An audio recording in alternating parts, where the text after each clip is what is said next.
Assalamualaikum warahmatullahi wabarakatuh. Di sini saya Darwati dengan NPM 5021095 kelas 5C dengan mata kuliah Pengembangan Pembelajaran IPS SD dengan dosen pengampu Bapak Tio Gusti Satria, Magister Pendidikan. Dalam pertemuan kedua kali ini saya akan sedikit menjelaskan mengenai materi analisis konsep dan makna pengembangan pembelajaran IPS SD pada K13 dan IKM. Konsep pembelajaran IPS. Pembelajaran IPS merupakan upaya menerapkan teori konsep prinsip ilmu sosial untuk menelaah pengalaman, peristiwa, gejala, dan masalah sosial yang secara nyata terjadi di masyarakat. Melalui upaya ini, pembelajaran IPS melatih keterampilan para siswa, baik keterampilan fisik maupun kemampuan berpikirnya dalam mengkaji dan mencari pemecahan dari masalah sosial yang dialaminya.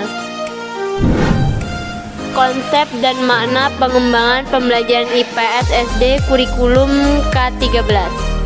Pada konsep pengembangan pembelajaran IPS di K13 ini menggunakan pendekatan proses saintifik dengan beberapa keterampilan, seperti keterampilan berpikir, yaitu kemampuan untuk menggambarkan, mendefinisikan, mengklasifikasikan, berhipotesis, menggeneralisasi, memprediksi, membandingkan, dan mengkontrastasikan serta menghasilkan ide-ide baru.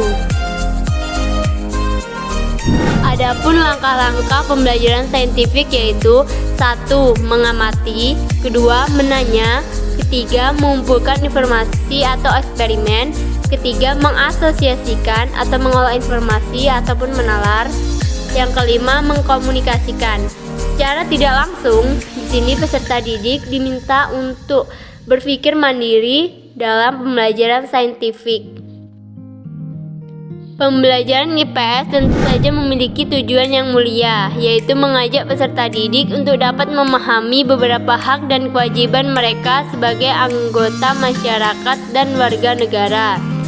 Pembelajaran IPS sebagai suatu mata pelajaran utama bagi peserta didik di sekolah, karena harus senantiasa tanggap dan membenahi diri agar dapat mengikuti perkembangan zaman dan terutama ilmu pengetahuan atau sains dan teknologi yang ada dan berkembang di masyarakat. Konsep dan makna pengembangan pembelajaran IPS SD pada IKM. Penerapan kurikulum darurat mempunyai tujuan untuk memberikan kemudahan pada satuan pendidikan atau sekolah untuk mengelola pembelajaran supaya lebih mudah dengan materi yang esensial sebagai upaya pemberian pembelajaran pada masa pandemi, sehingga peserta didik dalam tetap belajar baik secara daring maupun luring dan tidak terbatas.